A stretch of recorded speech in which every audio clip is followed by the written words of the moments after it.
News 18 বাংলায় আপনাদের সবাইকে স্বাগত। আমি কমলিকা। 21-এর নির্বাচনের শব্দকোষে যে শব্দটি সবার উপরে রয়েছে কি বলুন তো? ভাইপো। নরেন্দ্র মোদী থেকে অমিত শাহর ভাতিজা খোঁজা। গোটা বিরোধীদের রাজনীতি এবং গোটা বিরোধীদের কেন্দ্রবিন্দু, আক্রমণের কেন্দ্রবিন্দুতে যিনি রয়েছেন তার নাম অভিষেক বন্দ্যোপাধ্যায়।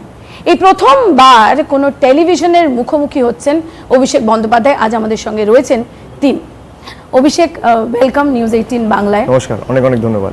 সবার প্রথমে একটাই প্রশ্ন, যে লোকে বলছে যে যত নির্বাচনের চাপ বাড়ছে তত বেশি Abhishek Bandyopadhyay fit slim trim হয়ে যাচ্ছে, এর রাজটা কি? স্লিম ট্রিম নয়, নিশ্চিতভাবে একটু ফিট যদি থাকে কাজ পরিশ্রম বেশি করা যায়। আর স্বাভাবিকভাবেই আমাদের এখন খাওয়া দাওয়া সময় ঠিক থাকে না, দিনে 20 ঘন্টা 22 ঘন্টা পরিশ্রম করতে হয়, সকাল থেকে রাত অবধি মিটিং মিছিল কর্মসূচি চলতেই থাকে। তার মধ্যে যদি একটু ওজন ঝরে ভালোই, পরিশ্রম বেশি করা যায়। এই যে ওজন ঝরানো, মানে এরও তো অবভিয়াসলি একটা কন্টিনিউয়াস প্রসেস রয়েছে। সেটা মানে লকডাউন থেকে যদি দেখা যায়, যত নির্বাচন কাছে আসছে দেখা যাচ্ছে তত সেটার উপর বেশি জোর পড়ছে, অনেকটা ফিট লাগছে। তাই সাধারণ মানুষের প্রশ্ন যে এটাও কি অনুপ্রেরণা দিদির? না, নিশ্চিতভাবে দিদি তো নিশ্চিতভাবে অনুপ্রেরণা বটেই। তিনি এই বয়সেও যেভাবে এখনও এই বয়সে রোজ প্রতিনিয়ত, এখন তো ভাঙা পার কারণে করতে পারছে না, নাহলে 20 কিলোমিটার 22 কিলোমিটার হাঁটা চলার মধ্যে থাকা, শরীরচর্চা সেভাবে উনি করেন না। কিন্তু এই বয়সেও এই যে 20 কিলোমিটার 22 কিলোমিটার হাঁটা, নিজেকে ফিট রাখা, কাজ করা, কাজের মধ্যে থাকা, মানুষের মধ্যে থাকা, নিশ্চিতভাবে এটা একটা অনুপ্রেরণা। অভিষেক বন্দ্যোপাধ্যায় কত কিলোমিটার হাঁটছেন? আমি আগে হাঁটতাম, এখন যবে থেকে নির্বাচনের দামামা বেড়েছে আমার সেভাবে সময় হচ্ছে না।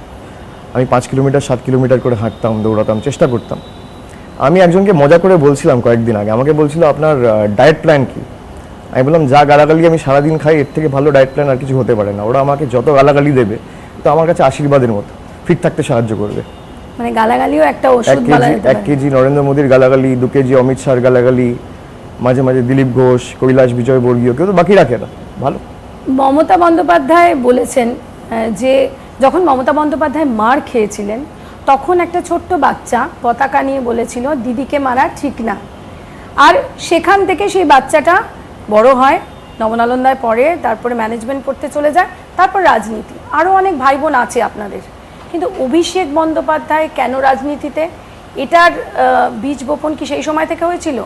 না, আপনি যে ঘটনাটার কথা বলছেন আমি শুনেছি আমার মায়ের কাছে, দিদির কাছে। আমার বয়স তখন খুব অল্প, 3-3.5 বছর বয়স, 4 বছর বয়স হবে খুব সম্ভবত।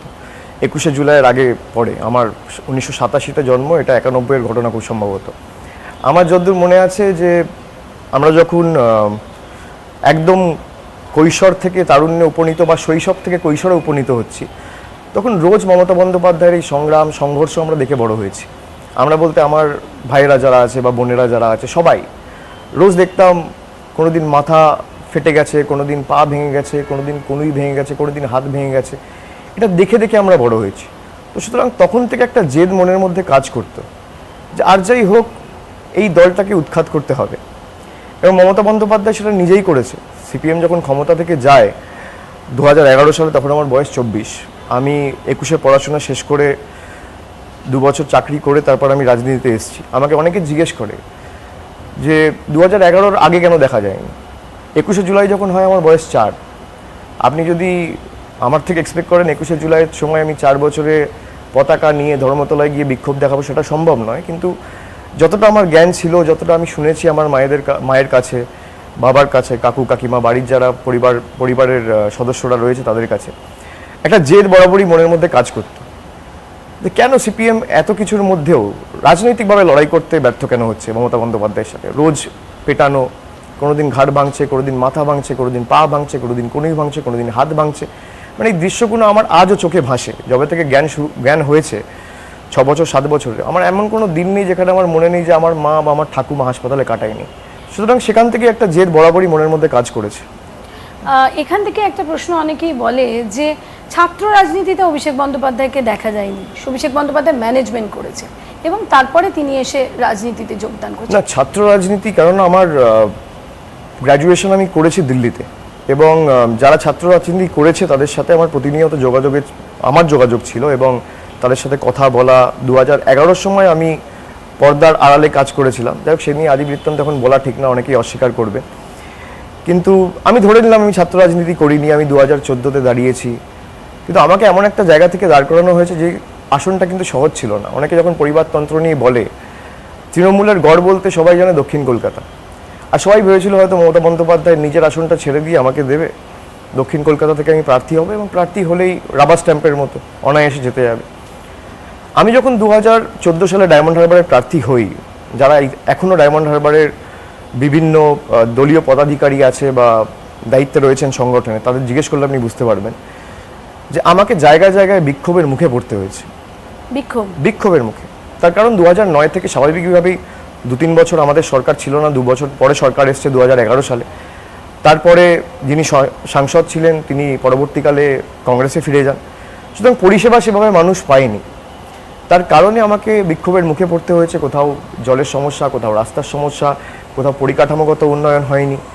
সেখান থেকে 5 বছরে কনস্টিটিউয়েন্সি আমার সীমাবদ্ধ এখতিয়ার, ক্ষমতা, সামর্থ্য অনুযায়ী আমি কাজ করেছি, মানুষের সহযোগিতা পেয়েছি, মানুষের সাজেশন গ্রহণ করেছি, যেখানে যতটুকু করণীয় করেছি, এবং সেখান থেকে আজকে আপনারাই বলেন ডায়মন্ড হারবার তৃণমূলের দুর্গে পরিণত হয়েছে। তো এটা আমার কাছে নিশ্চিতভাবে একটা বাড়তি পাওনা এবং প্রাপ্য। ভাইপো, এটা অ্যাডভান্টেজ না ডিসঅ্যাডভান্টেজ? না, আমি এটা অ্যাডভান্টেজ হিসেবেও দেখি না, এটা ডিসঅ্যাডভান্টেজ হিসেবেও দেখি না। এখন পারিবারিক সূত্রে কি আমি কারোর ভাইপো হব, কারোর ছেলে হব, কারোর ভাই হব, কারোর স্বামী হব, কারোর বাবা হব এবং কারোর ছেলে হব, তো ঠিক আছে, এটা তো আমার একটা পারিবারিক সত্তা। কিন্তু রাজনীতিতে আমি মনে করি এটা যারা ব্যবহার করছে, আমি তাদের অনুরোধ করবো যে আপনারা ভাব বাচ্চা কথা না বলে নাম নিয়ে বলুন। আমার নাম আছে, আপনি নাম নিয়ে কথা বলুন, কেউ বারণ করেনি। আর যে অভিযোগগুলো করছেন, অভিযোগের তীরগুলো না শানিয়ে আপনাদের কাছে এজেন্সি রয়েছে, আপনাদের কাছে এত বড় বড় সংস্থা রয়েছে, আপনারা প্রকাশ্যে আনুন যে অভিযোগগুলো করছেন। আপনাদের কাছে যদি এভিডেন্স থাকে, প্রুফ থাকে, প্রকাশ্যে আনছেন না কেন? কেউ তো বারণ করেনি। দেশের প্রধানমন্ত্রী বক্তৃতা শুরু করে ভাইপো উইন্ডো, ভাইপো সিন্ডিকেট, ভাইপো তোলাবাজ দিয়ে। দেশের স্বরাষ্ট্রমন্ত্রী তিনিও যখন বক্তৃতা শুরু করেন তখন ভাইপো তোলাবাজ, ভাইপো সিন্ডিকেট, ভাইপো দিয়ে শুরু করেন। এটা কেমন লাগে? না, আপনি যেটা বললেন যে সর্বোচ্চ জায়গায় দুজন রয়েছে এবং তারা বক্তৃতা শুরু করছে ভাইপো, ভাতিজা এসব বলে, সিঙ্গেল উইন্ডো, ভাতিজা কা সরকার এসব বলে। তো যাই হোক, আমি এগুলো আক্রমণ হিসেবে দেখি না, আমি তো এগুলো আশীর্বাদ হিসেবে দেখি। ভারতের প্রধানমন্ত্রী যদি সকালে বিকেলে সভা করতে এসে আমাকে বেঁধে, মানে আমাকে হিট করে, আমাকে টার্গেট করে যদি 4টে কথা বলে, ঠিক আছে, আমার কাছে তো আশীর্বাদের মতো। কিন্তু ভারতের প্রধানমন্ত্রী 130 কোটির দেশে 22 কোটি মানুষ ভোটাধিকার প্রয়োগ করে তাকে নির্বাচিত করেছে, তিনি যদি আমাকে বিঁধে খুশি থাকে, ঠিক আছে। ভাইপোকে বিঁধে যদি তাদের রাজনৈতিকভাবে লাভ হয়, তারা লাভবান হয়, 2 মে দেখা যাবে কে ঠিক কে ভুল। কিন্তু কোথাও না কোথাও এটা মনে হয় না যে আপনাকে সামনে রেখে বা আপনাকেই আক্রমণ করে মমতা বন্দ্যোপাধ্যায়কে আক্রমণ করা, মমতা বন্দ্যোপাধ্যায়ের যে ইমেজ, যে একটা স্বচ্ছ ইমেজ, কোথাও আপনার সিন্ডিকেট বলে, ভাইপো তোলাবাজ বলে সেখানে আঘাত আনার চেষ্টা? না, মমতা বন্দ্যোপাধ্যায় অত্যন্ত স্পষ্ট বক্তা, আমি অত্যন্ত স্পষ্ট বক্তা। আমি প্রথম দিন যা বলেছি আজও তাই বলছি। আমি বলছি আপনার কাছে যদি প্রমাণ থাকে, আমাকে আমার বিরুদ্ধে কোনো এজেন্সি লাগাতে হবে না, আপনি পাবলিক ডোমেনে আপনার প্রমাণ এস্টাবলিশ করে দিন, প্রকাশ্যে আনুন, কেউ তো বারণ করছে না। ভাই, এজেন্সি আপনার, সিবিআই আপনার, ইডি আপনার, এসএফআইও আপনার, ইনকাম ট্যাক্স আপনার, যত কেন্দ্রীয় সংস্থা রয়েছে সব আপনার, তারা তদন্ত করছে। আপনি যে অভাব অভিযোগগুলো করছেন, অভাব অভিযোগ না করে আপনি পাবলিক ডোমেনে এস্টাবলিশ করে দিন না, প্রকাশ্যে প্রমাণ আনুন, কে বারণ করেছে? আমি তো বলেছি আমার পিছনে ইডি সিবিআই লাগাতে হবে না, আপনি যা বলবেন আমি তাই করব। আপনি প্রকাশ্যে প্রমাণ আনুন, মানুষের সামনে তুলে ধরুন যে অভিষেক বন্দ্যোপাধ্যায়ের বিরুদ্ধে এই অভিযোগগুলো রয়েছে, এগুলো প্রমাণিত, এর সাথে এর লিঙ্ক রয়েছে, A = B = C, A = C, আপনি প্রমাণ করুন। আমি তো এটুকুই অনুরোধ করছি আপনাকে। ভাইপো সাংসদ, এটা বিরোধীরা বলে, বিজেপি বলে যে ভাইপো সাংসদ কিন্তু রাজ্যের কোথায় কি পোস্টিং হবে, কোথায় পুলিশ পোস্টিং হবে, কোথায় কি হবে, সমস্ত রাজ্য সরকারটা নাকি অভিষেক বন্দ্যোপাধ্যায়ই চালাচ্ছেন। এবং সেটা শুধুমাত্র প্রধানমন্ত্রী, স্বরাষ্ট্রমন্ত্রী বলছেন না, যারা আপনার দল থেকে বেরিয়েছেন, শুভেন্দু অধিকারী বেরিয়ে বলছেন ভাইপো হাটাও। কি বল? না, আপনি যার কথা বলছেন, প্রথমত তিনি সবার শুরুই করেছে আমার নাম করে, তোলাবাজ ভাইপো হাটাও। আমি তার কথাই বলছি। আমি যদি তোলাবাজি করি, উনি আগে বললো না কেন? যেদিনকে বেরোচ্ছে সেদিনকে কেন বলতে হচ্ছে? আমি যদি তোলাবাজ হই, আগে এর বিরুদ্ধে গর্জে উঠল না কেন দলের থেকে? কটা লোককে বলেছে? আমি যখন তোলাবাজি করছি তখন প্রকাশ্যে মিডিয়াকে দাঁড় করিয়ে সাংবাদিক বৈঠক করে বললো না কেন? তখন মিডিয়ার সামনে ইন্টারভিউ দিয়ে প্রকাশ্যে সাংবাদিক সম্মেলন ডেকে আমার তোলাবাজির প্রমাণ কেন দিল না? আমি তাকে প্রথম প্রশ্ন করব। তিনি তাই বলছেন তাকে দিয়ে বিজেপি যা বলাতে চাইছে।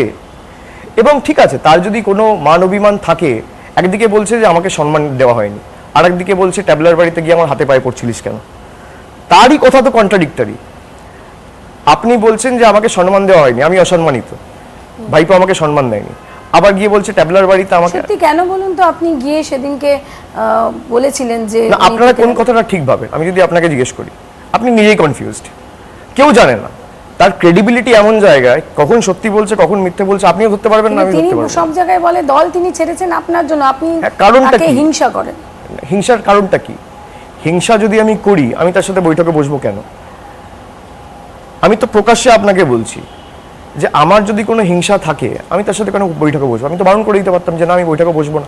আপনি জানেন 23শে জুলাই খুব সম্ভবত তারিখটা, আমার যতদূর মনে পড়ছে, যখন আমাদের এই সাংগঠনিক রদবদল হলো, 23শে জুলাইয়ের পর থেকে August, September, October, November, December, 5 মাস শুভেন্দু অধিকারী নিষ্ক্রিয়। দলের কোনো রকম কোনো কাজ করছেন না, কোনো জনসভায় যাচ্ছেন না, ইভেন কি মুখ্যমন্ত্রীর ডাকা ক্যাবিনেট বৈঠকে আসছেন না। আমার যদি হিংসা হয়, আমি তো আগে চাইবো দল ছেড়ে চলে যাক। আমি যদি তার শত্রু হই, আমি তো চাইবো আমার রাস্তা পরিষ্কার হোক, মসৃণ হোক। আমি কেন তার সাথে বসে আমি চেষ্টা করবো যে সে দলে থাকুক? একটা দলের কর্মীও যদি আমার দল থেকে যায়, লোকসান আমার। কিন্তু সে যদি ভাবে আমি দলের থেকে, দলের ভিতরে থেকে দলের ক্ষতি করব, দলের সাথে বিশ্বাসঘাতকতা করব, সেটাও সহ্য করা যাবে না। কিন্তু তার বক্তব্য হচ্ছে যে তিনি যুব সভাপতি ছিলেন, সেখানে আপনাকে করা হলো। আমি বলছেন যে প্রাইভেট কোম্পানি চালাচ্ছেন আপনি মমতা বন্দ্যোপাধ্যায়, আর আপনি প্রাইভেট কোম্পানি চালাচ্ছেন দলটাকে। সে নিজে মন্ত্রী, তার ভাই সাংসদ, তার শ্রদ্ধেয় পিতা সাংসদ, এক ভাই মিউনিসিপ্যালিটি চেয়ারম্যান। প্রাইভেট কোম্পানি কোথায় চলছে আপনি ঠিক করুন। তাকে দায়িত্ব দেওয়া ছিল 8টা জেলার। প্রাইভেট কোম্পানি কে চালাতো? প্রাইভেট কোম্পানি থেকে পাবলিক কোম্পানিতে ট্রান্সফার করেছি বলে গাত্রদাহ। প্রাইভেট কোম্পানি থেকে পাবলিক লিমিটেড কোম্পানি করেছি, যেখানে মানুষের চাহিদাকে সম্মান দিয়ে, সবাইকে এক ছাতার তলায় এনে, যোগ্যদের সম্মান দিয়ে এক একটা জেলায় কেন অবজারভার গিয়ে ছড়ি ঘোরাবে? কেন জেলার নেতারা ঠিক করবে না? তাদের উপর সেই অথরিটি দলের দেওয়া উচিত। নিশ্চিতভাবে সেটা সর্বোচ্চ নীতি নির্ধারণ কমিটির মধ্যে আলোচনা হয়েছে, নেত্রী সেটাকে শিলমোহর দিয়েছে বলে দল ঠিক করেছে। তার গায়ে জ্বালা কেন? যদি প্রাইভেট লিমিটেড কোম্পানি হয়, তাহলে আগে তো আপনি আপনার পরিবারের 4 জনকে বলুন ভাই ইস্তফা দিয়ে পলিটিক্স ছাড়ো। প্রাইভেট লিমিটেড কোম্পানি হলে আপনি সব থেকে বড় উদাহরণ প্রাইভেট লিমিটেড কোম্পানির, আর আপনি অভিযোগ করছেন প্রাইভেট লিমিটেড কোম্পানি। দুটো তো একসাথে হতে পারে না। আজও আপনার বাড়ির লোক, তৃণমূল কংগ্রেসের সাংসদ ইস্তফা দেয়নি, কিন্তু গালিগালাজ করে যাচ্ছে। দল কেন এখনো রাখছে তাকে? দল নিশ্চিতভাবে দল অ্যাকশন নেবে না, আপনি কি করে বুঝলেন? কিন্তু দল চায় যে মানুষেদের দেখুক, মানুষেদের চিনুক, এদের মুখোশের আড়ালেও একটা চেহারা আছে। মানুষের কাছে আমরা চাই এটা তুলে ধরুক, এদের এক্সপোজ করা দরকার। ইলেকশন তো প্রায়, নির্বাচন প্রায় শেষ হয়ে এলো, একজন সে নরেন্দ্র মোদীর সভায় চলে যাচ্ছেন, শিশির অধিকারী। তারপরে তাহলে আপনি বলুন, তিনি সভায় যাচ্ছেন, বর্ষিয়ান সাংসদ, আমি তাকে শ্রদ্ধা করি, আমি তার কাছ থেকে জীবনে অনেক কিছু শিখেছি, আমি ব্যক্তিগত আক্রমণে যাব না। আপনি বলুন, বিজেপির সভায় যাচ্ছে, নরেন্দ্র মোদী সবাই গিয়ে বক্তব্য রাখছে, বিজেপির নেতাদের সাথে ওঠা বসা, মিটিং মিছিল সবই হচ্ছে, কিন্তু তৃণমূল কংগ্রেসের সাংসদ। আপনার মুখে নীতি নির্ধারণের কথা মানায়? আপনার মুখে আদর্শের কথা মানায়? আপনার মুখে বিবেকের কথা মানায়? বোধগম্যের কথা মানায়? কাকে বোকা বানাচ্ছেন? যেভাবে প্রধানমন্ত্রীও বলছেন এবং যারা বেরিয়ে যাচ্ছেন তারাও বলছেন যে আপনাকে প্রমোট করতে চাইছেন মমতা বন্দ্যোপাধ্যায়, যেভাবে সোনিয়া গান্ধী রাহুল গান্ধীকে করেছেন, যেভাবে অখিলেশ যাদবকে করা হয়, এইভাবে পরিবারতন্ত্র। অন্য শুভেন্দু অধিকারী, তিনি বাই ইলেকশনে খেটেছেন, তিনি জিতিয়েছেন, অথচ নাম হয়েছে আপনার। কেন হবে? কোন বাই ইলেকশনে খেটেছে, কোথায় নাম হয়েছে আমার? 2019-এর পর খড়গপুরে তিনি জিতিয়েছেন, তিনি দাবি করেন। তিনি জিতিয়েছেন মানে আর কেউ জেতেনি, আর কারো কোনো? তাহলে খড়গপুর যদি তিনি জিতিয়ে থাকেন, 2019-এ মেদিনীপুর সিটটা হারলেও ব্যর্থতা তার, এটা মানবেন তো? জিতলে আমার ক্রেডিট, আর হারলে কর্মীদের ডিসক্রেডিট, প্রার্থীর ডিসক্রেডিট, এটা তো হতে পারে না। খড়গপুর বিধানসভা কেন্দ্রটা ছিল মেদিনীপুরের লোকসভা কেন্দ্রের মধ্যে। এবার সেই মেদিনীপুরে তৃণমূল কংগ্রেস প্রার্থী হেরেছে, তাহলে তো ব্যর্থতাও আপনার। আমি মেনে নিলাম খড়গপুরে আপনি জিতিয়েছেন, কিন্তু আপনাকে মানতে হবে তাহলে ব্যর্থতাও আপনার। একা কোনোদিন কেউ কোনো কাজ করতে পারে না। দলের কর্মীরা, বুথ লেভেল ওয়ার্কাররা, সংগঠনের লোকেরা যদি সাথে না থাকে, এই হাজার হাজার সৈনিক নিঃস্বার্থভাবে পরিশ্রম করছে, এরা যদি পাশে না থাকে কেউ কোনোদিন একা কাজ করতে পারে না। আমি হয়তো আজকে অমানবিক পরিশ্রম করছি, অমানসিক পরিশ্রম করছি, 20 ঘন্টা 22 ঘন্টা করছি, কিন্তু এই কর্মীরা যদি পাশে না থাকে আমার পরিশ্রমের কোনো দাম নেই, পুরোপুরি ব্যর্থ। কোথাও গিয়ে এই লড়াইটা কি শান্তিনিকেতন ভার্সেস শান্তিকুঞ্জ হয়ে যাচ্ছিল? সেটা আপনাদের মিডিয়ার মন গড়া কথা, শান্তিনিকেতন বনাম শান্তিকুঞ্জ। কিন্তু আমি বললাম আমি ব্যক্তিগত কোনো আক্রমণে যেতে চাই না। আপনারা জানেন আমার একটা উদ্ধৃতিকে নিয়ে, যেখানে আমি কাঁথির দইসাই মাঠে একটা সভা করেছিলাম, খুব সম্ভবত 6ই জানুয়ারি আমার যতদূর মনে পড়ছে। সেখানে গিয়ে আমি বলেছিলাম যে তোর বাপকে গিয়ে বল তোর বাড়ির 5 কিলোমিটারের মধ্যে দাঁড়িয়ে আছি, যা করার কর। হই হই পড়ে গেল যে শিশির অধিকারীকে আক্রমণ করা হয়েছে, অপমান করা হয়েছে। আপনি আমার পুরো বক্তব্যটা শুনুন, এখনও ফেসবুকে রয়েছে। আমি তো চাইলে ডিলিট করে দিতে পারতাম, আমি তো করিনি। আমি যাওয়ার 4 দিন আগে আপনারা জানেন 2015 সালে আমার উপর চণ্ডীপুরে আমি সভা করতে গেছিলাম, আমার উপর আক্রমণ হয়েছিল। তো যাই হোক, যে ছেলেটি করেছিল তার নাম হচ্ছে দেবাশিস আচার্য। তাকে পাশে বসিয়ে একটা ছেলে যার নাম হচ্ছে কনিষ্ক পান্ডা, আমি নাম করে বলছি, সে বলছে ভাইপো তুমি যদি আসো তাহলে আগামী দিন দেখে নেবো, শুধরে যাও, নইলে এই হবে তাই হবে। আমার যেদিনকে সভা ঠিক তার 2 দিন আগে, সেই ভিডিওটাও পাবলিক ডোমেনে রয়েছে। আমি তাকে বললাম যে তোর বাড়ির 5 কিলোমিটারের মধ্যে দাঁড়িয়ে আছি, তোর বাপকে গিয়ে বল এসছি, যা করার কর। তোর বাপ বলতে শিশির অধিকারী না, কনিষ্ক পান্ডার রাজনৈতিক বাবা হচ্ছে শুভেন্দু অধিকারী। আমি তাকে বলেছি, আমি ক্যামেরায় দাঁড়িয়ে অন রেকর্ড বলছি, চোখে চোখ রেখে বলছি, আমার কিছু যায় আসে না। কিন্তু আউট অফ দ্য প্রপোর্শন যদি এটাকে ব্লো করা হয় নিজেদের স্বার্থ চরিতার্থ করতে, অল দ্য বেস্ট। সেখান থেকেই আরও একটা প্রশ্ন আসছে যে শুভেন্দু অধিকারী, তো মানলাম যে শুভেন্দু অধিকারী আপনি বলছেন তার একটা ভেস্টেড ইন্টারেস্ট ছিল, কিন্তু যারা যারা দল ছেড়েছে, ধরুন মুকুল রায়, তার সঙ্গে আপনার সমস্যা ছিল, তিনি বলেন। শোভন চ্যাটার্জি, তার সঙ্গে আপনার সমস্যা ছিল, তিনি বলেন। শুভেন্দু অধিকারী, তার সঙ্গে আপনার সমস্যা ছিল, তিনি বলেন। রাজীব বন্দ্যোপাধ্যায়, তার সঙ্গে আপনার সমস্যা ছিল, তিনি বলেন। সবাই কাঠগড়ায় আপনাকে কেন তুলছেন? আপনি ভালো প্রশ্ন করেছেন। প্রথমত যে 3টে নাম আপনি বললেন, মুকুল রায়, শুভেন্দু অধিকারী, শোভন চ্যাটার্জি।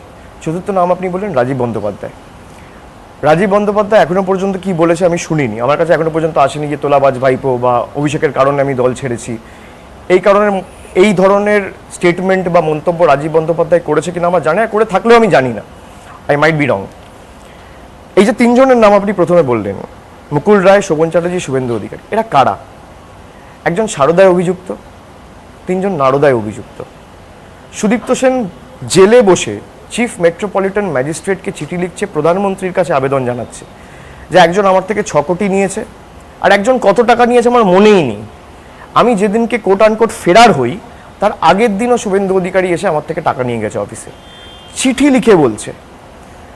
তা এদের মাথায় এক একটা করে সিবিআই ইডি কেস ঝুলছে। কিন্তু বিজেপির বক্তব্য হচ্ছে যে সুদীপ্ত সেনের এই চিঠিটা আপনি প্রেশারাইজ করে লিখিয়েছেন। আমি কি করে প্রেশারাইজ করে লেখাবো? তাহলে মামলা হোক না তার এগেনস্টে। ভাই সিবিআই কাস্টাডিতে রয়েছে, আর আমি যদি প্রেশারাইজ করে লিখি তাহলে কেন্দ্রীয় সরকারের মন্ত্রীদের তো ইস্তফা দেওয়া উচিত, সিবিআইয়ের যে ডিজি তাকে ইস্তফা দেওয়া উচিত, এখানকার যারা দায়িত্বে রয়েছে দায়িত্বপ্রাপ্ত অফিসার তাদের ইস্তফা দেওয়া উচিত। এর সঙ্গে সঙ্গে একটা প্রশ্ন, যেরকম যেরকম কাঠগড়ায় আপনাকে তোলা হয় সেরকমই হচ্ছে যে আপনি দলটাকে আউটসোর্স করে দিয়েছেন, পিকে আর আপনি মিলে দলটাকে চালাচ্ছেন, প্রশান্ত কিশোরকে আপনি এনেছেন। প্রশান্ত কিশোরকে আমি এনেছি বা আনিনি সেটা কথা নয়, কিন্তু দলটাকে যে আউটসোর্স করেছি এটা সর্বৈব মিথ্যে। মানে যারা গেছে বা যারা বেরিয়েছে তারাই এই অভিযোগটা করছে, এবং তারাই অভিযোগটা করছে তার কারণ রয়েছে। আমি বললাম যে মৌরুষি পাট্টা তাদের শেষ করে দেওয়া হয়েছে। কে ব্লক প্রেসিডেন্ট হবে, যে যোগ্য হবে সেই ব্লক প্রেসিডেন্ট হবে, এটা আমি না, এটা দলের নীতি নির্ধারণ কমিটি ঠিক করেছে।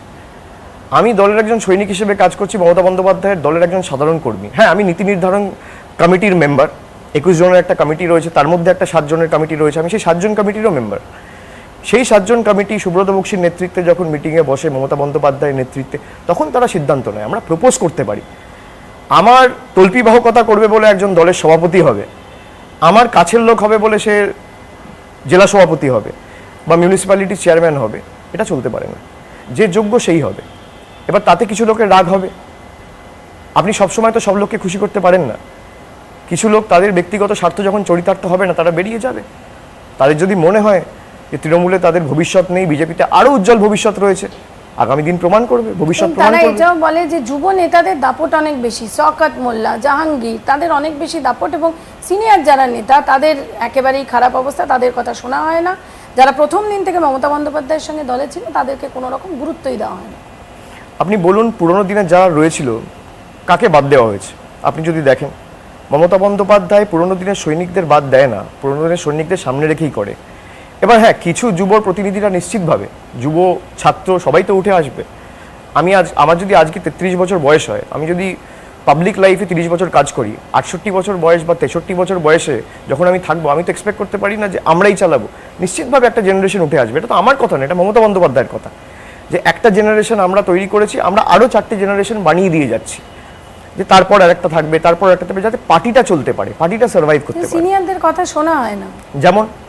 যেমন ধরুন সোনালী গুহ বেরোনোর সময় বলছে আমার কথা শোনা হয়নি। সোনালী গুহ প্রথম দিন থেকে তিনি ছিলেন না। সোনালী গুহর কথা শোনা হয়নি মানে কি? প্রার্থী পদ দেওয়া হয়নি বলে তিনি আজকে বিজেপিতে গেছেন। যদি প্রার্থী পদ দেওয়া হতো তাহলে তৃণমূলে থাকতেন। দল তাকেই দিয়েছে। দল প্রার্থী কাকে করেছে? মোহন নস্কর, তৃণমূলের প্রথম দিনের সৈনিক, যে সাতগাছিয়া বিধানসভায়, তাকে প্রার্থী করেছে। তৃণমূল কাকে প্রার্থী করেছে? তৃণমূল ওখানে যুবর কাউকে প্রার্থী করেছে? করেনি। সোনালী গুহকে বাদ দিয়ে কাকে প্রার্থী করেছে আপনি দেখুন। প্রথম দিনের মমতা বন্দ্যোপাধ্যায়ের সৈনিক, 15 বছরের পঞ্চায়েত সমিতির সভাপতি, দলের প্রথম দিনের সৈনিক, তাকে মমতা বন্দ্যোপাধ্যায়, বুথ লেভেল ওয়ার্কারকে তুলে মমতা বন্দ্যোপাধ্যায় এমএলএতে দাঁড় করিয়েছে। আর আপনি বলছেন যে নতুন পুরনোর লড়াই। আমি তো আপনাকে আঙ্গুল দিয়ে দেখিয়ে দিচ্ছি। সোনালী গুহ আজকে যদি টিকিট পেত, দীপক হালদার আজকে যদি টিকিট পেত, থাকতো। জানে টিকিট পাবো না। এই যে বেরিয়ে গেছে শুভেন্দু অধিকারী, নিজে মুখে স্বীকার করছে আমি 2014 সাল থেকে বিজেপির সাথে যোগাযোগে রয়েছি।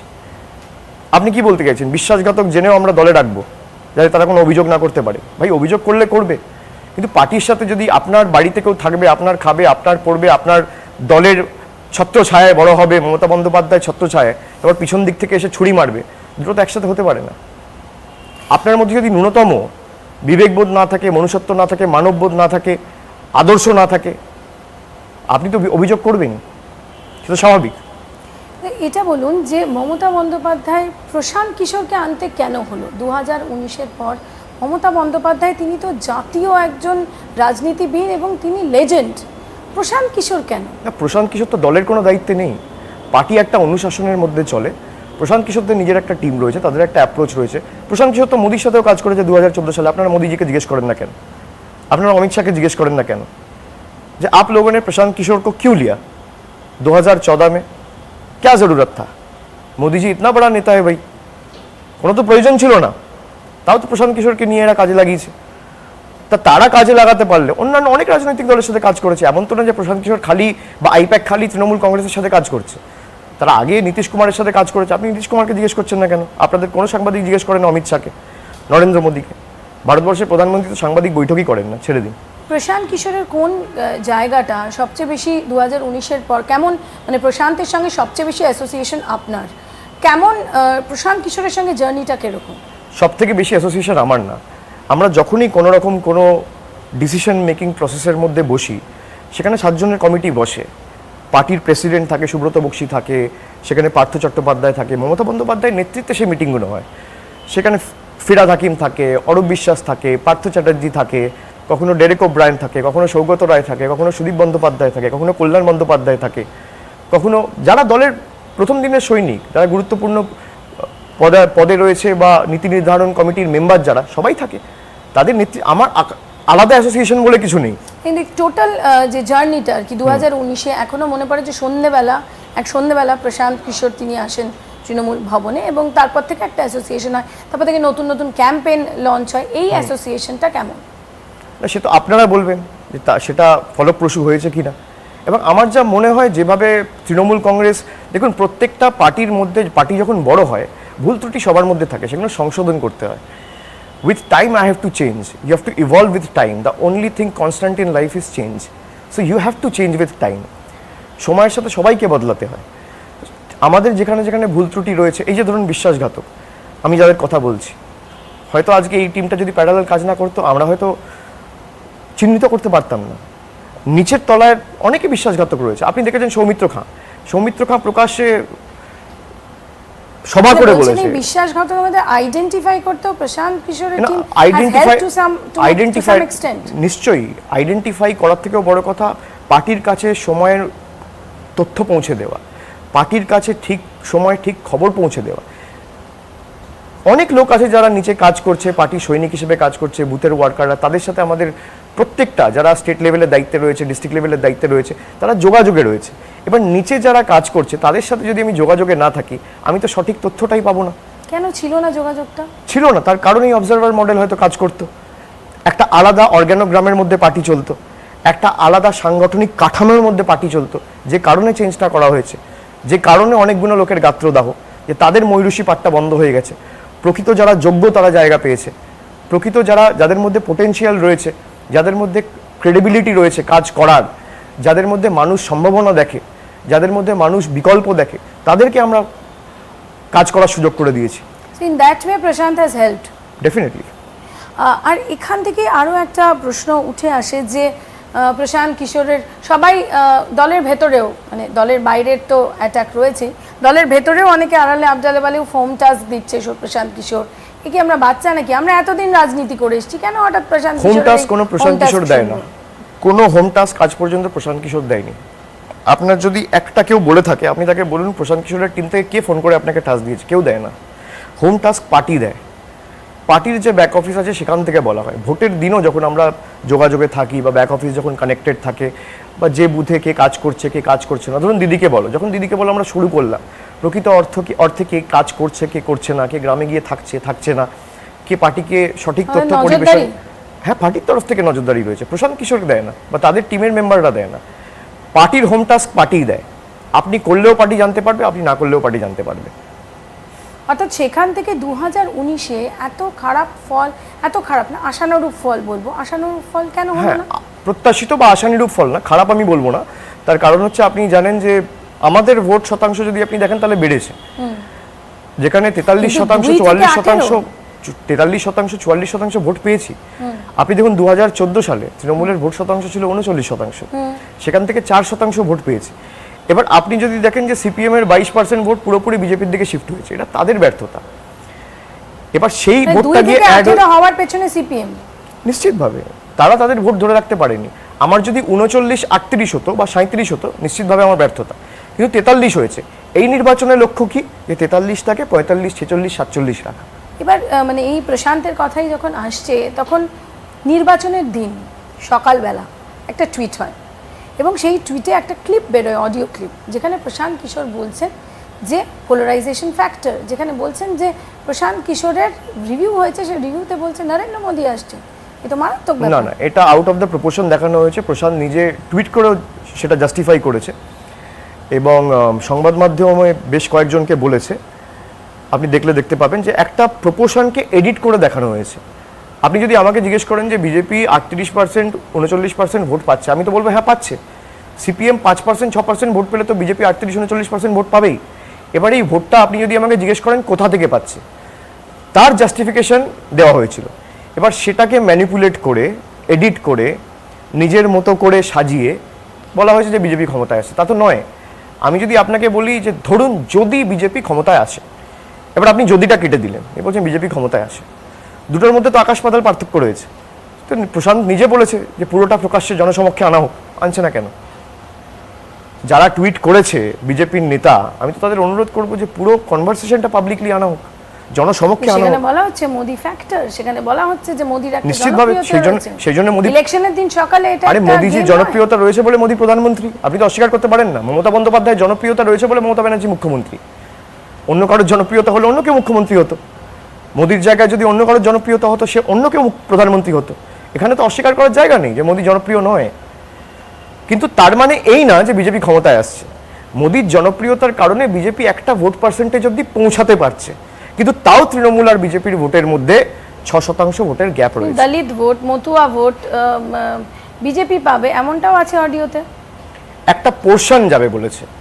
আপনি দেখুন কেন বলছে, তার একটা পোর্শন যাবে। তার কারণ কি, বিজেপি যেভাবে মানুষকে ভুল বোঝাচ্ছে, এবার দলিতদের মগজ ধোলাই করা, দলিতদেরকে ভুল বোঝানো, আপনি দেখুন তো, আমি যদি তথ্য পরিসংখ্যান দিয়ে বলি, ভারতবর্ষে এনসিআরবির ডেটা অনুযায়ী সব থেকে বেশি অত্যাচার যদি কোনো সম্প্রদায়ের উপর কোনো রাজনৈতিক দল করে থাকে, এক হচ্ছে সেই সম্প্রদায়ের নাম হচ্ছে দলিত, আর রাজনৈতিক দলের নাম হচ্ছে ভারতীয় জনতা পার্টি। আপনি দেখুন হাতরাস, উন্নাও, দলিত পরিবারদের উপর কি অমানবিক, কিভাবে মানে বেদনাদায়ক, নির্মম, নৃশংস ঘটনা একের পর এক, আমি আপনাকে হাতে গুনে মানে একের পর এক বলতে পারবো। এই যে দলিত টার্মটা, এটা পশ্চিমবঙ্গের রাজনীতিতে নতুন না এবার? না, নিশ্চিতভাবে নতুন। কোনবার আমরা তো তপশিলি বলি, ভেবেছি? আমরা তো তপশিলি বলি, বিজেপি দলিত বলে, কেন তারা বাংলা জানে না। আমরা তো কোথাও বলছি না দলিত, আমরা তো তপশিলি বলছি, আমরা তো শিডিউল কাস্ট বলছি, আমরা তো শিডিউল ট্রাইব বলছি। তৃণমূলের ম্যানিফেস্টোতে থাকছে তিলির জন্য সংরক্ষণ, এই মানে তপশিলি এইরকম সংরক্ষণের রাজনীতি তো আগে ছিল না। না না, সংরক্ষণের রাজনীতি বলে ব্যাপার না, এটা বরাবরই আগে হয়তো আপনারা সেই ইন্টারেস্ট নিয়ে দেখেননি। 2011 ম্যানিফেস্টোতে, ইস্তাহারেও ছিল, 2016তেও ছিল, আপনারা হয়তো সেই আগ্রহ নিয়ে দেখেননি।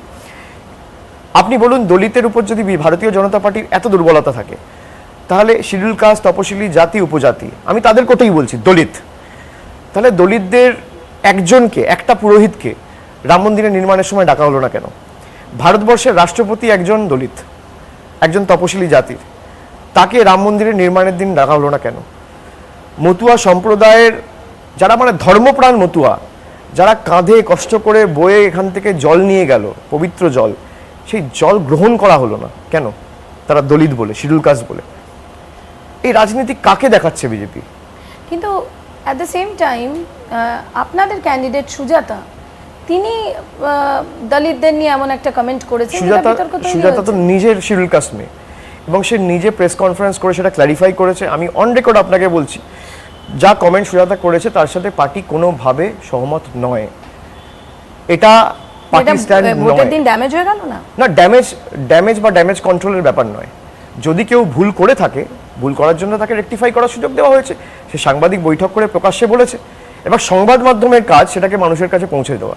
আমি একটা কথা বলছি, আমি যখন রিয়েলাইজ করছি যে আমার মুখ দিয়ে ভুল কথা বেরিয়েছে, তখন সে প্রেস ব্রিফিং করে, সাংবাদিক বৈঠক করে, সাংবাদিকদের সামনে তার বিবৃতি জানিয়েছে। সে নিজে একজন শিডিউল কাস্ট মেয়ে। সে কি করেছে সুজাতা? যদি বলে থাকে, আমি বলছি ভুল করেছে, এবং ভুলের পরে তিনি সাংবাদিক বৈঠক করে তার ক্লারিফিকেশনও দিয়েছে যে আমার বাইটটা আউট অফ প্রপোর্শন দেখানো হয়েছে, আমি তা বোঝাতে চাইনি, সেটা তিনি স্পষ্ট করে বলেছেন। এবার বিজেপি সেটা নিয়ে জলঘোলা করার চেষ্টা করছে, কারণ এদের তো আলটিমেটলি এক একটা করে সুযোগ চাই। কিন্তু আমি যদি জিজ্ঞেস করি বিজেপিকে যে আপনারা 200টা পুরোহিতের মধ্যে একজন দলিতকে ডাকলেন না কেন, উত্তর দিতে পারবে? সাংবাদিক বৈঠক করে বলুক তো। আমাদের প্রার্থী তো সাংবাদিক বৈঠক করে স্ট্যান্ড ক্লিয়ার করেছে, বিজেপি স্ট্যান্ড ক্লিয়ার করুক। আমি যদি আপনাকে জিজ্ঞেস করি মতুয়া সম্প্রদায়ের জল কেন গ্রহণ করা হলো না, সাংবাদিক বৈঠক করে ক্লিয়ার করুক, শান্তনু ঠাকুর জবাব দিক। সেখান থেকে দাঁড়িয়ে যে এবার যে ভোটটা হচ্ছে, নির্বাচন বেশ কয়েক দফা হয়ে গেছে, আর শেষের দিকে বলা যেতে পারে, সেই ভোটটা কি সত্যি বাংলার কুরুক্ষেত্র? আমাদের চ্যানেলের ট্যাগ লাইনও তাই, যে বাংলার কুরুক্ষেত্র। দেখুন, কোনো ভোট বা কোনো যুদ্ধই সহজ বা সরল নয়, কোনো ভোটই ইজি নয়, প্রত্যেকটা নির্বাচনই কঠিন। নিশ্চিতভাবে এই ভোটটা আপনারা দেখেছেন যেভাবে নির্বাচন কমিশন পরিচালনা করছে। আমরা অতীতে এতগুলো নির্বাচন করেছি বা পরিচালনার দায়িত্বে ছিলাম, আমরা কোথাও দেখিনি যে এইভাবে মানে একটা রাজনৈতিক দলের সুযোগ করে দেওয়ার জন্য যেভাবে নির্বাচন কমিশন, প্রথমত 8 দফায় ভোট, করোনা কালে মানুষের অসুবিধা, রোজ করোনার গ্রাফ ঊর্ধ্বমুখী, যেখানে আসামে 3 দফায় ভোট হচ্ছে, কেরালায় 1 দফায় ভোট হচ্ছে, যেখানে তামিলনাড়ুতে 234টা আসন 1 দফায় ভোট হচ্ছে, বাংলা বলে বঞ্চিত করে রাখতে হবে 8 দফায় ভোট। এবার আপনি বলবেন বাংলায় সন্ত্রাস হয়, সেই জন্য 8 দফায় ভোট হচ্ছে। সন্ত্রাস তো বাংলায় হয়, এবং এবারে প্রত্যেকবার পঞ্চায়েত নির্বাচনে আপনারা কাউকে দাঁড়াতে দেননি, এটা বিরোধীদের অভিযোগ। কোন বিরোধী অভিযোগ করছে? ভারতীয় জনতা পার্টি। বাংলা এলাকায় কেউ দাঁড়াতে পারেনি। না, বাংলায় কতজন লোক এবার তো দাঁড়িয়েছে? 2019-এ তো দাঁড়িয়েছিল, কি ফল হয়েছে? 2019-এ বিজেপির প্রার্থী 3,21,000 ভোটে হেরেছে, এবার 7-এর মধ্যে 7টা হারবে, তা দাঁড়ালে জিতবে। তাহলে 2019-এ জিতলো না কেন? আমি যদি আপনাকে জিজ্ঞেস করি, ভাই প্রার্থী নেই। আপনি দেখুন ডায়মন্ড হারবারে প্রার্থী কাকে করেছে? তৃণমূল কংগ্রেস থেকে যে গেছে তাকে করেছে। ওরা প্রার্থী পাচ্ছে না, তো প্রার্থী কাকে করবে? কিন্তু সেই জায়গা থেকে দাঁড়িয়ে যে ভোট সন্ত্রাস, বিহারে এরকম ভোট সন্ত্রাস হয় না, যেরকম বিহারে হতো আগে, উত্তরপ্রদেশে হয় না, বাংলায় হয়, এটা কেন? না, এর জবাব তো নির্বাচন কমিশন দেবে। ভোট করানোর দায়িত্ব, পরিচালনা করার দায়িত্ব নির্বাচন কমিশনের। এই যে কুচবিহার শীতলকুচির ঘটনা, শীতলকুচির superintendent of police K change করলো? নির্বাচন কমিশন। ডিজিপি পুলিশ কে চেঞ্জ করলো? নির্বাচন কমিশন। এডিজি আইন শৃঙ্খলা, law and order K change করলো? নির্বাচন কমিশন। এই দায়িত্ব তো নির্বাচন কমিশন। নির্বাচন কমিশন তো এড়িয়ে যেতে পারে না। কিন্তু আপনি বলুন, যাদের উপর গুলি চালিয়েছে, বলছে আত্মরক্ষার জন্য গুলি চালানো হয়েছে। নির্বাচন কমিশন বলছে যে একটা মব এসে ঘিরে নিয়েছিল, একটা ভুল বোঝাবুঝি হয়েছিল, সেই জন্য গুলি চালিয়েছে। আর ভারতের প্রধানমন্ত্রী এসে বলছে এরা রিগিং করতে গেছিল, সেই জন্য গুলি চালিয়েছে। আপনি কাকে বিশ্বাস করবেন? আর সেলফ ডিফেন্সের জন্য যদি আপনাকে গুলি চালাতে হয়, আপনি হাতে চালান, আপনি পায়ে চালান। পয়েন্ট ব্ল্যাঙ্ক রেঞ্জ থেকে গুলি চালানো হচ্ছে। এই দিল্লির নির্দেশ ছাড়া হতে পারে? বাঙালির রক্তে এরা বাংলা দখল করতে কি চাইছে। লাভ এই গুলি চালিয়ে? ওরাই তো ভোট সন্ত্রাসের কথা বলছে, সেখানে কি লাভ? মানে এই চারটে সেই জবাব ওরা দিতে পারবে, যারা চালিয়েছে তারা দিতে পারবে। যার বারবার আদেশে এটা বলা চালিয়েছে হচ্ছে যে সে দিতে পারবে। আনন্দ বর্মন যিনি মারা গেছেন তা নিয়ে দুঃখ প্রকাশ করছে না তৃণমূল কংগ্রেস? আপনাকে কে বলেছে? তাকে তৃণমূল মমতা কংগ্রেসে বন্দ্যোপাধ্যায়- মেরেছে বলে অভিযোগ মমতা করছে। বন্দ্যোপাধ্যায় শীতলকুচিতে গিয়ে দেখা করে এসেছে। আনন্দ বর্মনের দাদু নিজে মমতা বন্দ্যোপাধ্যায়ের সাথে দেখা করে এসেছে। মমতা বন্দ্যোপাধ্যায় যে শহীদ মিনার তৈরি করার কথা পরিবার বলেছে, বলছে যে জোর করে নিয়ে গেছে দাদুকে।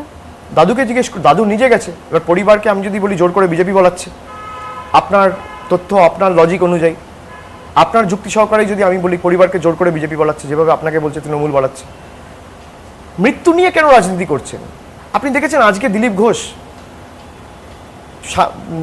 নববর্ষের দিনে, বাংলার নববর্ষ, আমরা সাধারণত দুটো নববর্ষ জানি। একটা হচ্ছে ইংলিশ নিউ ইয়ার, যেটা আমরা 31 তারিখ, 1 জানুয়ারি, 31 ডিসেম্বর সেলিব্রেট করি। একটা হচ্ছে বাঙালি নববর্ষ, মানে বাংলা নববর্ষ যেটা আমরা বলি, 14ই এপ্রিল, 15ই এপ্রিল। দিলীপ ঘোষ টুইট করে বলছে হিন্দু নববর্ষ।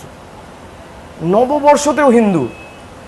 আপনি কোনোদিন শুনেছেন মুসলমান নববর্ষ, খ্রিস্টান নববর্ষ, হিন্দু নববর্ষ? বাট কোথাও না কোথাও তৃণমূল কংগ্রেসের, এটা অনেকেই বলে, তৃণমূল কংগ্রেসের বিজেপি বলে তুষ্টিকরণের রাজনীতি, তোষণের রাজনীতির জন্য এরকম হিন্দুত্ব কার্ড ব্যবহার করা হচ্ছে। এবার মমতা বন্দ্যোপাধ্যায় যে ফ্ল্যাগশিপ স্কিমগুলো, আমি যদি আপনাকে তথ্য পরিসংখ্যান রেখে বলি, আপনি বলুন কন্যাশ্রী, সবুজ সাথী, রূপশ্রী, যুবশ্রী, স্বাস্থ্যসাথী, খাদ্যসাথী, তারপর গতিধারা, একের পর এক, শিশু সাথী, সবুজ সাথী, একটা স্কিম আপনি বলতে পারবেন যেখানে খালি একটা সম্প্রদায় পেয়েছে, অন্য কেউ পায়নি? একটা স্কিম।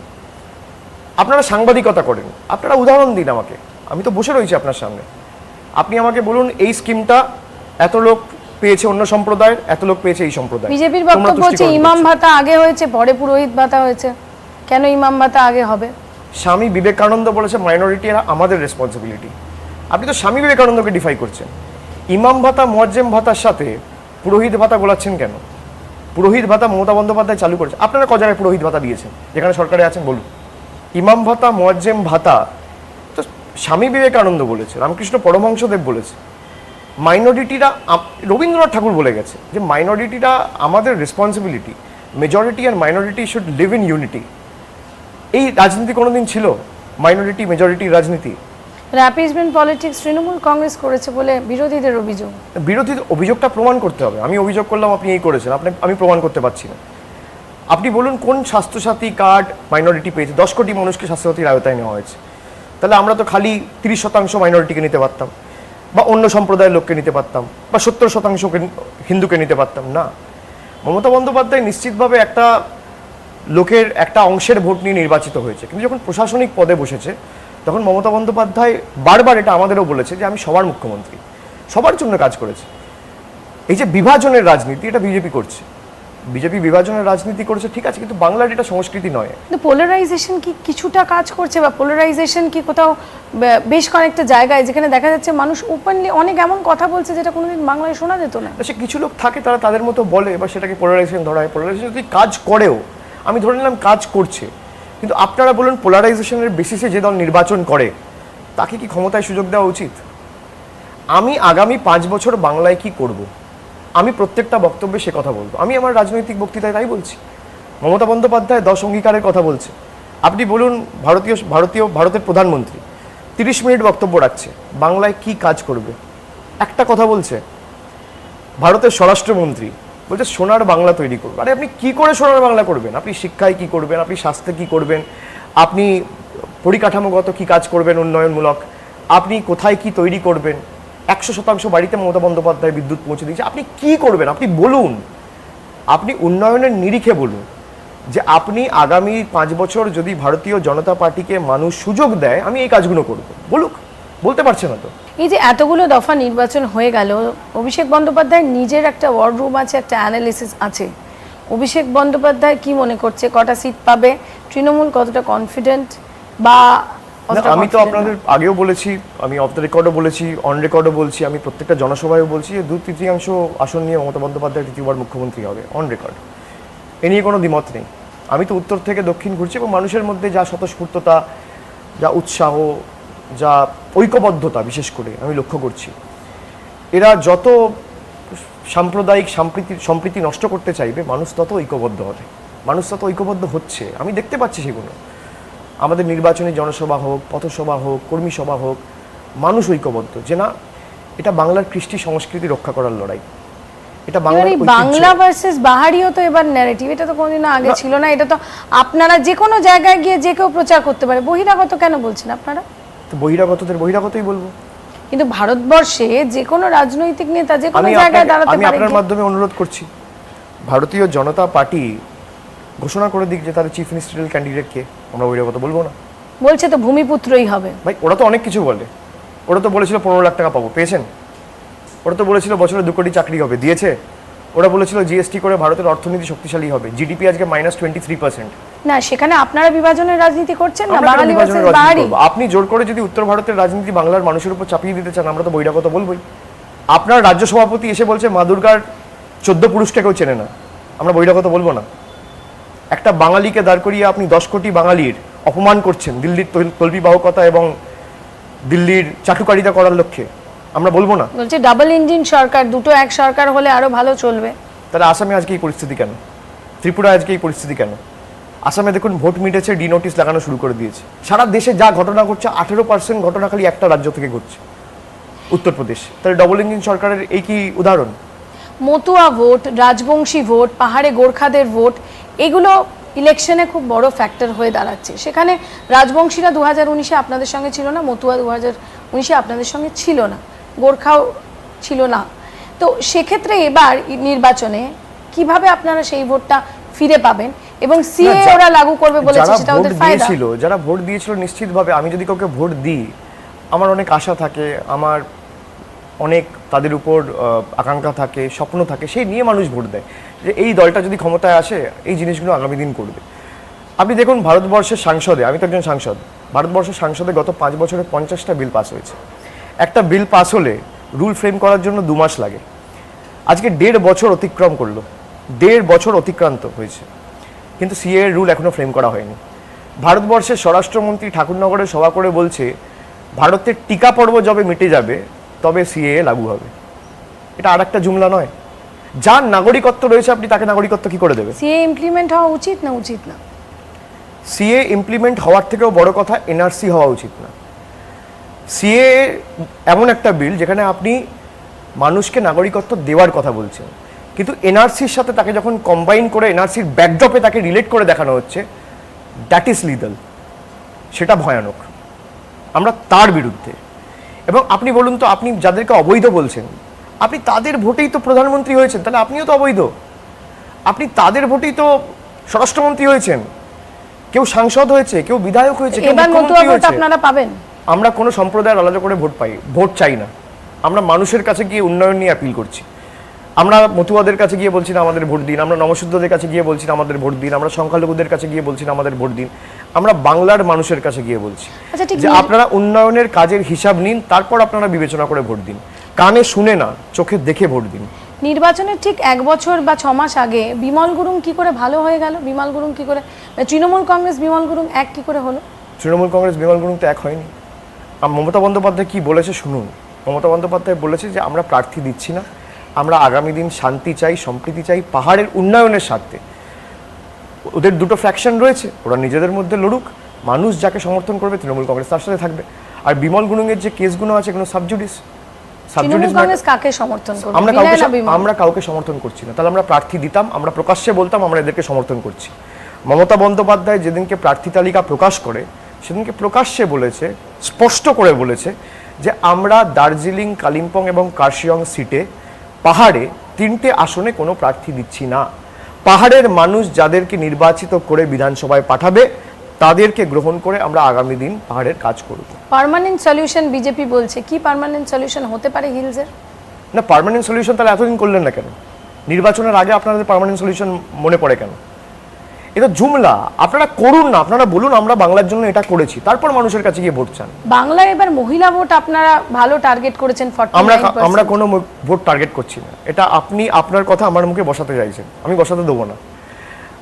মহিলা ভোট যেই টার্গেট করুক, আমি তাদের অনুরোধ করব যে আপনারা এই যে জুমলাগুলো এক একটা করে আনছেন, ভারতীয় রেল তো আপনাদের অধীনে, বলুন না বাংলার মানুষের জন্য ফ্রি করে দিচ্ছে, তার জন্য তো নির্বাচনের দরকার নেই আপনার। আপনি তো অলরেডি ক্ষমতায় রয়েছেন, আপনি তো অলরেডি দায়িত্বে রয়েছেন, মানুষ তো এখতিয়ার দিয়েছে আপনাকে কেন্দ্রীয় সরকার পরিচালনা করার, 5 বছর আপনাকে ম্যান্ডেট দিয়েছে। আপনি ভারতের যত মহিলা আছে সবার জন্য ভারতীয় রেলের যাতায়াত বিনা পয়সায় বিনামূল্যে করুন, কে বারণ করছে আপনাকে? করবে না। আচ্ছা, আপনি কি ফিডব্যাক পাচ্ছেন নির্বাচনের বিভিন্ন জায়গা থেকে? এতগুলো দফা হলো, দলের কাছ থেকে, দলের যারা তৃণমূল স্তরে আছে সেখান থেকে আমরা দেখছি লম্বা লাইন, পার্সেন্টেজ ভোট ভালো হচ্ছে, প্রচুর মহিলারা লম্বা লাইন দিয়ে। আপনার ফিডব্যাকটা কি? আমি তো আপনাকে বললাম, প্রথমত আমরা চাই যে নির্বাচন শান্তিপূর্ণ হোক, গণতান্ত্রিকভাবে হোক, সকলে যাতে সবার ভোট প্রয়োগ করতে পারে, ভোটাধিকার প্রয়োগ করতে পারে। এবং সর্বোপরি সবথেকে বড় চিন্তা এখন এই কোভিডের ঊর্ধ্বমুখী গ্রাফ।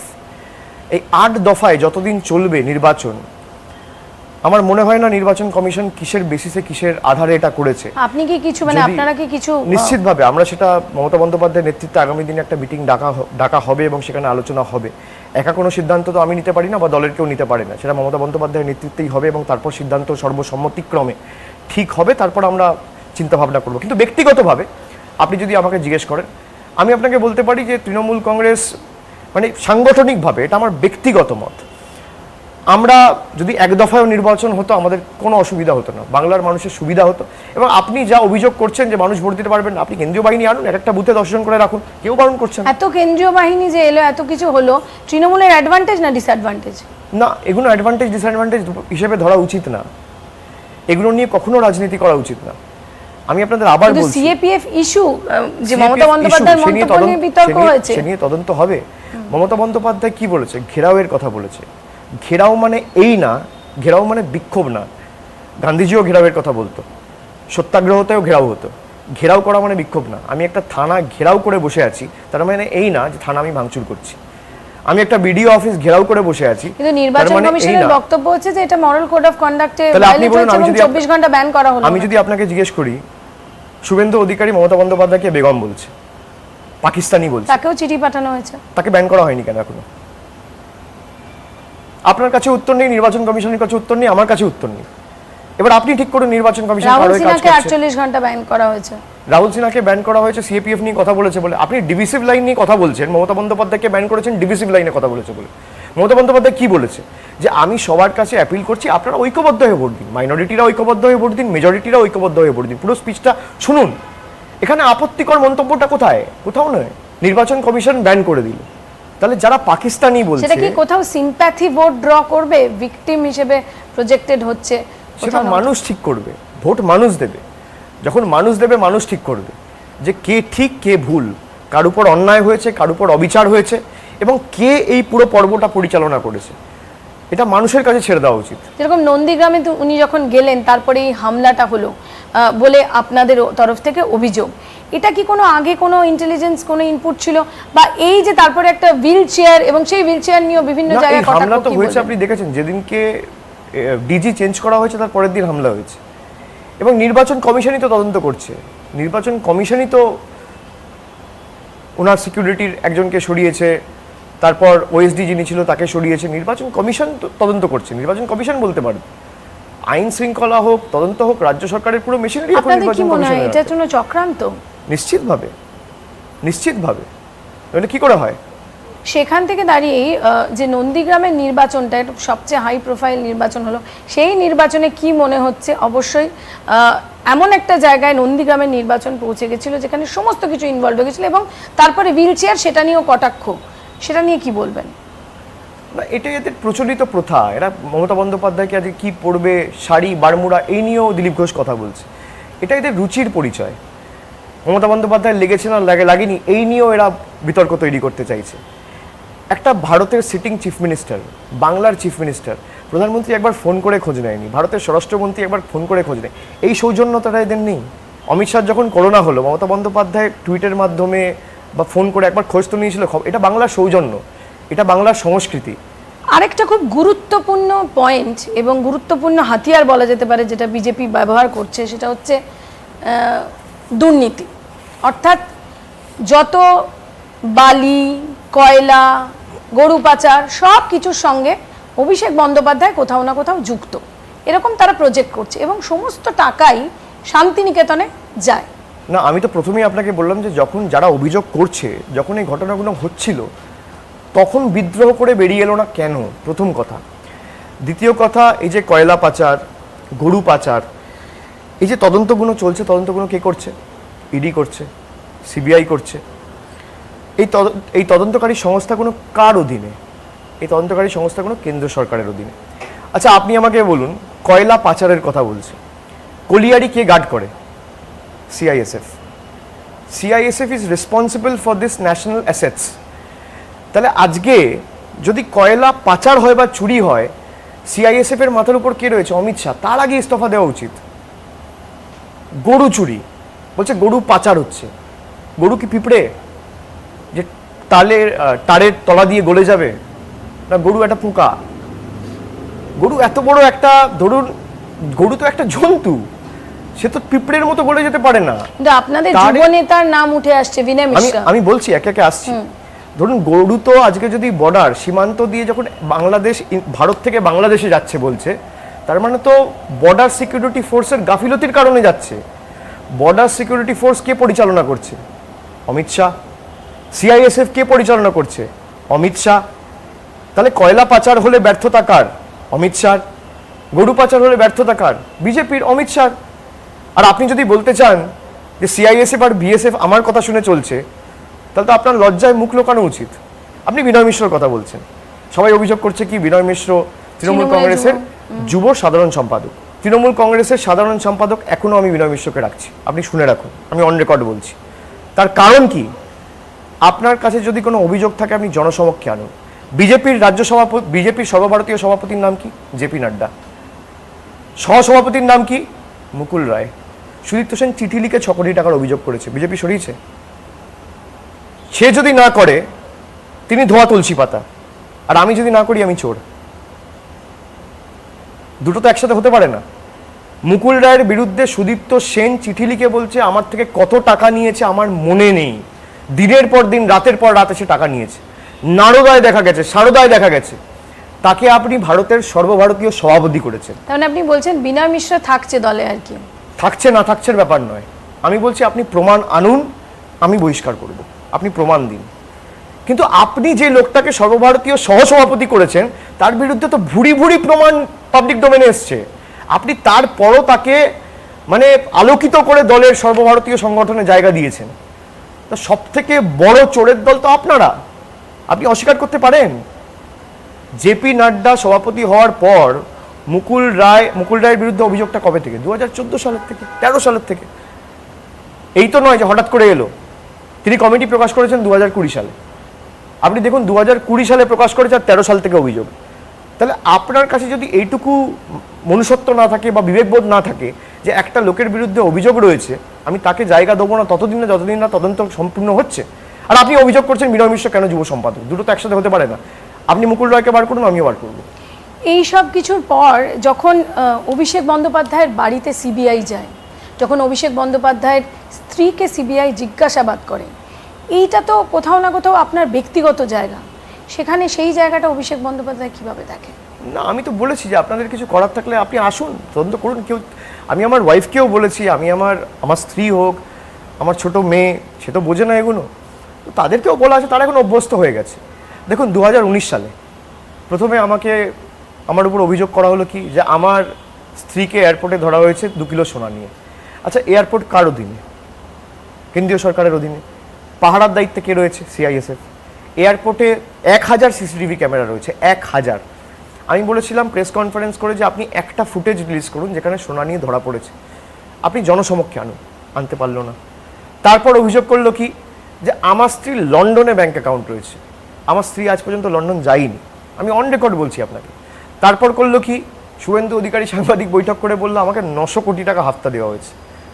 আচ্ছা আপনি বলুন, সিআইএসএফ এদের, বিএসএফ এদের, কোল মিনিস্ট্রি এদের, হোম মিনিস্ট্রি এদের, আমার হাফতা যদি 900 কোটি টাকা হয়, পীযূষ গোয়েলের হাফতা কত, অমিত শাহের হাফতা কত, আমি যদি জিজ্ঞেস করি। তারপর হঠাৎ করে বলল যে ইডি রিমান্ড না কি নোটিশে, অর্ডারে 4.5 কোটি টাকার একটা তথ্য বেরিয়েছে অভিষেক বন্দ্যোপাধ্যায়ের কোনো রিলেটিভের কোম্পানিতে গেছে। রোজ একটা করে কোনো একটা চেক বেরোচ্ছে, থাইল্যান্ডের ব্যাংক বেরোচ্ছে, রোজ একটা করে নতুন তথ্য। আরে আমি তো বলছি আপনি কানেক্ট করে প্রমাণটা করে জনসমক্ষে তুলে দিন, এইটুকু তো। আপনাদের এত তাবড় এজেন্সি, এইটুকু করতে পারছেন না। আমি তো এইটুকু অনুরোধ করছি, তদন্ত তো কলকাতা পুলিশ নয় যে মমতা বন্দ্যোপাধ্যায় সরকারের অধীনে, তদন্ত তো রাজ্য পুলিশ নয়। প্রকাশিত হচ্ছে এবং সেখানেও কোথাও না কোথাও আপনি পেছনে রয়েছেন সেই জিনিসটা। এবার টেপ প্রকাশিত হচ্ছে, আপনি বলুন টেপের মধ্যে দুজনকে কথা বলতে শোনা যাচ্ছে। একজন হচ্ছে উইটনেস, সাক্ষী, যার নাম হচ্ছে কি বাগাড়িয়া, আমি তাকে চিনিও না জানিও না, আমি শুনেছি, আমি সংবাদ মাধ্যমে দেখেছি। আর দ্বিতীয়জন হচ্ছে ইনভেস্টিগেটিং অফিসার।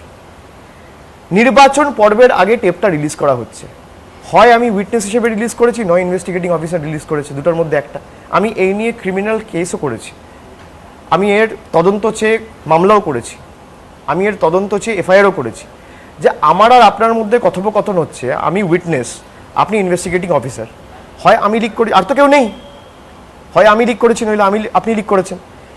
ইডি যদি লিক করে তাহলে আপনি বুঝুন তদন্ত কতটা নিউট্রাল হচ্ছে এবং কার কথায় লিক করা হচ্ছে এবং এরা কতটা নির্ভরযোগ্য। জনতা ঠিক করুক, জনার্দন ঠিক করুক। সেখানে ওরাও বলছে সিআইডি কে আপনারা ব্যবহার করছেন, কলকাতা CID কোথায় ব্যবহার করা হয়েছে? বিভিন্ন ওদের যারা নেতা মন্ত্রীরা রয়েছেন তাদেরকে বিভিন্ন রকমের কেস দেওয়া হচ্ছে বা দেওয়া হয়েছে আগে। আমি যদি আপনাকে বলি যে শুভেন্দু অধিকারী বেরিয়েছে, কটা কেস দেওয়া হয়েছে আমি বলি, বলতে পারবেন না। আমরা প্রতিহিংসার রাজনীতি করি না। মুকুল রায়ের এগেইনস্টে 50টার কাছাকাছি কেস রয়েছে। মুকুল রায় যাওয়ার আগেও মুকুল রায়ের বিরুদ্ধে কেস ছিল, মুকুল রায় যখন তৃণমূলে ছিল তখনও কেস ছিল, নতুন করে তো আলাদা করে কোনো কেস হচ্ছে না। যেটা স্ত্রীর পিছনে লেগেছে, কালকে আমার মায়ের পিছনে লাগবে, পরশু আমার পিছনে তো লেগেই আছে, তারপর হয়তো আমার মেয়ের পিছনে লাগবে, 8 বছরের মেয়ের পিছনে। রাজনৈতিকভাবে তো লড়াই করতে পারছে না। আমি তো বলছি রাজনৈতিকভাবে লড়াই করুন। আর আপনার কাছে যদি কোনো অভিযোগ থেকে থাকে, আপনি মিডিয়া ট্রায়াল না করে আপনি সংবাদ মাধ্যমের সামনে সাংবাদিক বৈঠক করে অভিযোগ একদম জনসমক্ষে ইনভেস্টিগেটিং এজেন্সিকে আনতে বলুন। অভিষেক বন্দ্যোপাধ্যায় বড় বাড়ি রয়েছে, প্রচুর সম্পত্তি রয়েছে, অভিষেক ব্যানার্জি প্রচুর সিকিউরিটি লাগে, এটাও অভিযোগ দলের ভেতরে বাইরে। কেমন লাগে? মমতা বন্দ্যোপাধ্যায় যেরকম ভাবে চলেন, অভিষেক বন্দ্যোপাধ্যায় হঠাৎ করে আপনি দেখবেন এই যে সৌমিত্র খা একদিন নাকি কোথায় লিখে দিল যে 1200 কোটি টাকা সম্পত্তি রয়েছে।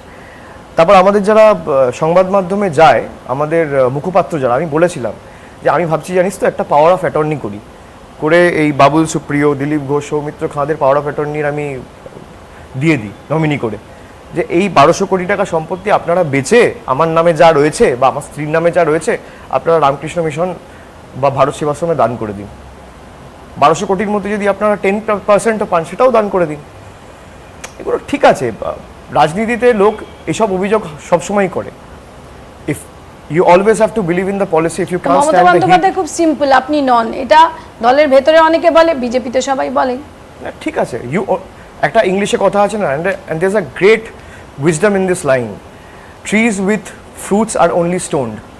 যে গাছের ফল মিষ্টি হয় সে গাছেই ঢিল মারা হয়, সে গাছেই পাথর মারা হয়। So I take it to my stride.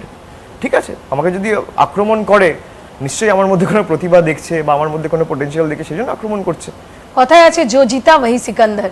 2 মে, 2রা মে কি, 2রা মের পর অভিষেক বন্দ্যোপাধ্যায় তিনি যদি তৃণমূল কংগ্রেস জেতে, যেটা আপনি কনফিডেন্ট, তাহলে অভিষেক বন্দ্যোপাধ্যায় উইন্স। যদি তৃণমূল কংগ্রেস হারে তাহলে অভিষেক বন্দ্যোপাধ্যায় জিতলে কি করবে, হারলে কি করবে? না, আমি তো আপনাকে বলছি যে 2/3 মেজরিটি নিয়ে আমি আপনাকে আগেই বললাম, if not 3/4 majority she will come back with 2/3 majority, if not with 3/4 majority. 2/3 আসন নিয়ে ক্ষমতায় আসছে, তারপরে পার্টি আমাকে যেভাবে কাজে লাগাবে আমি কাজ করব। এবারেই তো আমি পার্টির একজন সাধারণ কর্মী। এই যে আপনারা বলেন সেকেন্ড ইন কমান্ড, যুবরাজ বলা হয়, ডিফ্যাক্টো লিডার, আমি পার্টির একজন সাধারণ কর্মী। আমি আপনাদের আবার বলছি, পার্টি আমাকে যেভাবে, আজকে আমি ডায়মন্ড হারবারের সাংসদ, আপনারও লড়াই মনে হয় নাকি এই 2000 সবার লড়াই, এই 21টা? আমার একা কিছু না, সবার লড়াই। পার্টির কোটি যেহেতু কোটি আপনি কর্মী- আক্রমণের কেন্দ্রবিন্দুতে, নিশ্চিতভাবে হয়তো আমার উপর আক্রমণ অনেক বেশি, আমার সহ্য ক্ষমতা অনেক বেশি, কিন্তু কোটি কোটি মানুষ, কোটি কোটি পার্টির কর্মীরা নিচে পরিশ্রম করছে, এটা তাদেরও লড়াই, আমার একা কিছু না। Abhishek Bandyopadhyay deputy chief minister হবে না? মানে যদি দায়িত্ব দেয়, আমি যদি আপনাকে- দল দায়িত্ব দেয়, দল দায়িত্ব দিলেও আমি নেবো না। আমি আপনাকে কেন? বলছি, আমার আমার কোনো ইচ্ছা নেই। আমার ইচ্ছা হচ্ছে আমার পার্টিকে শক্তিশালী করা, পার্টিকে মজবুত করা, এবং জায়গায় জায়গায় তৃণমূলের স্ট্রং অর্গানাইজেশন তৈরি করা, সংগঠন তৈরি করা। এই নির্বাচন জিতে গেলে মমতা বন্দ্যোপাধ্যায় অবশ্যই গোটা দেশে এটা একটা কুরুক্ষেত্র, যেটা আপনিও মানেন। Mamata Bandyopadhyay prime ministerial projection অবশ্যই হবে, এটা কারণ সমস্ত দেশের বিরোধীরাও আপনাদেরকে সমর্থন করছেন। সেখান থেকে দাঁড়িয়ে সেই যুদ্ধটা কিভাবে নিয়ে যাবে অভিষেক বন্দ্যোপাধ্যায়, এবং তখন আবারও সেই একই দিক যে সেটা পরের কথা। আগে বাংলার নির্বাচন হবে। বাংলার নির্বাচন ও সর্বভারতীয় লোকসভা নির্বাচন দুটো তো এক না, দুটো অনেকটাই আলাদা। সুতরাং আমি মনে করি যে আগে 2 তারিখের ফল ঘোষণা হোক, আপনারা দেখবেন মমতা বন্দ্যোপাধ্যায় সরকার তৈরি হবে, এবং তারপর দল যেভাবে চাইবে বসে, নীতি নির্ধারণ কমিটি যেভাবে ঠিক করবে, আমাকে কাজে লাগাবে। নিশ্চিতভাবে আমারও কিছু প্ল্যানিং রয়েছে, কিছু চিন্তাধারা রয়েছে, কিছু ভাবনা রয়েছে, সেগুলো আমি এক্সিকিউট করব আগামী দিনে। অভিষেক বন্দ্যোপাধ্যায় তাহলে জিতে যাওয়ার পর আপনি বলছেন আপনি ডেপুটি চিফ মিনিস্টার হবেন না, কিন্তু এটা আপনারও একটা অবশ্যই দলের জিত, কিন্তু আপনার জন্য এটা একটু বেশি কোথাও জিত মনে হবে না? কারণ এত আক্রমণ, এত লড়াই, এতটা কিছু সবাই করছে, কিন্তু বারবার প্রধানমন্ত্রী আপনার নাম বলছেন। না, সে বলুক, তার মানে এই না যে দলকে আমাকে পুরস্কৃত করতে হবে। মমতা বন্দ্যোপাধ্যায়ের কোনো ডেপুটির দরকার নেই। মমতা বন্দ্যোপাধ্যায় একাই 100। মমতা বন্দ্যোপাধ্যায় নিজে মুখ্যমন্ত্রী হলে তিনি একাই চালিয়ে নেবেন, কোনো ডেপুটির দরকার নেই। দলকে আমি যদি আরো ভালো করে মজবুত করতে চাই, আরো সাংগঠনিকভাবে দলের শ্রীবৃদ্ধি করতে চাই অন্যান্য জায়গায়, আমি সেখানে সময় দেবো। আমি দলের জন্য কাজ করবো। আমি ডায়মন্ড হারবারের সাংসদ, কাল যদি বলে মেদিনীপুরে লড়ো, আমি লড়বো, আমি অন রেকর্ড বলছি। পরশু যদি বলে মুর্শিদাবাদে লড়ো, আমি লড়বো। দল আমাকে যেখানে দায়িত্ব দেবে আমি সে কাজ করবো। আমি দলের সৈনিক। অভিষেক বন্দ্যোপাধ্যায় আগামী 5 বছর নিজেকে কিভাবে দেখছে? তো আপনার তো একটা অ্যাসপিরেশন আছে। আমি এই ভবিষ্যৎবাণীগুলো করি না, মানে একটা গোল তো আছে। কোনো গোল নেই, আমি কাজ করে যেতে চাই। I take 1 day at a time. আমি 5 বছর কি করব, 10 বছর পরে কি করব, 2 বছর পরে কি করব, 1 day is too long in politics. Take 1 day at a time. আমি এগুলো ভাবি না যে 6 মাস পরে কি হবে। আমি যে ক্যাপাসিটিতে কাজ করছি, আমি একটা নির্বাচনী কেন্দ্রতে জিতেছি, আমি একটা জায়গায় সাংসদ হয়েছি, আমার তো এখন লক্ষ্য থাকবে 2024 অব্দি আমি সাংসদ। আমি কি করে আমার মানুষের কাজ করব, কি করে আমার এলাকায় আরও উন্নয়ন নিয়ে আসবো। মমতা বন্দ্যোপাধ্যায় তৃতীয়বার সরকার তৈরি হয়ে গেলে আরও উন্নয়নমূলক প্রকল্প আমি নিয়ে যেতে পারি আমার এলাকায়, কিভাবে মানুষগুলোকে পরিষেবা দিতে পারি। নিশ্চিত অভিষেক বন্দ্যোপাধ্যায় আরো শক্তিশালী হবে তো 2রা মের পর? সেটা মানুষ ঠিক করবে, মানুষের উপর ছেড়ে দেওয়া হোক। এবং 2রা মের পর নিউজ 18 বাংলার সঙ্গে আবার নিশ্চয়ই সবার আগে কথা বলবেন, নিশ্চয়ই, এটা আমরা নিশ্চয়ই। আশা রাখবো। এবং অনেক অনেক ধন্যবাদ। অভিষেক বন্দ্যোপাধ্যায় তিনি সৈনিক হয়েই থাকতে চান। 2রা মে বিকেলে কি হয়, কি ফলাফল বেরোয়, তারপরেই অবশ্যই অভিষেক বন্দ্যোপাধ্যায় কোন দিকে যায় সেদিকে তাকিয়ে থাকবে সবাই, আর সেদিকে আমরাও তাকিয়ে থাকবো।